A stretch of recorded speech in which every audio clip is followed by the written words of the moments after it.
Sitting at the gate, he noticed the time to start boarding had come and gone. Not hearing any announcement as to why for the cause of the delay, he stood walking towards the desk to ask the agents the status of his flight. While in line to ask his question to the agent, he noticed that a person stood across the concourse at the coffee shop holding a cup of brew, intently fixated on observing an individual in the gate area who was seated one row over from where he was sitting. As he approached the agent standing behind the counter at the gate position, he noticed the person, a male, that was standing, watching, sipping on coffee, had moved to another position as to gain a better view of the person, a male, he was watching.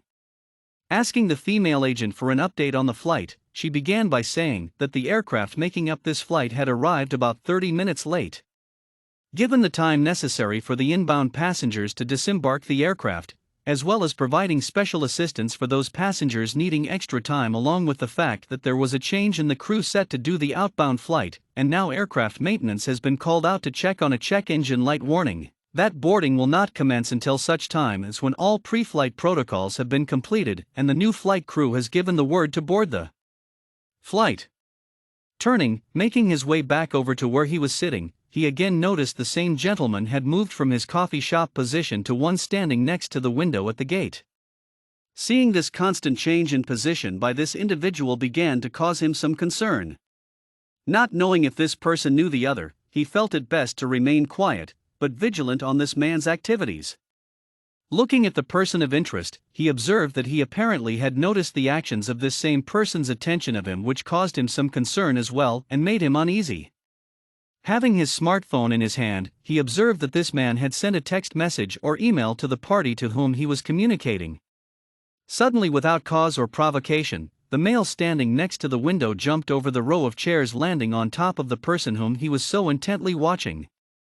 This of course caused a chain reaction of events to begin. First and almost immediately was the action of the person receiving the interruption. He immediately began wailing away on this person that caused this disruption. Second was the action of the intruder. He likewise began his fisting on the person of his interest. The other passengers in the gate area who were waiting patiently to board the flight also became distraught and began shuffling around to avoid the altercation that had just occurred. The incident also caused the agents at the desk working the flight to go into action and take immediate steps. First was the call to security requesting an immediate presence at the gate. Second was the actions of the other agents at the gate assisting the other passengers away from the immediate area surrounding these two individuals.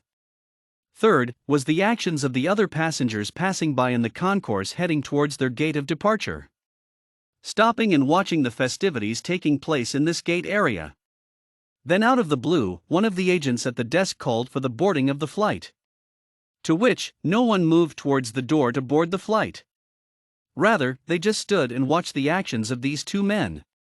Not wanting to be caught up in the flood of passengers who would be rushing to board the flight, he gathered up his personal belongings and approached the boarding position.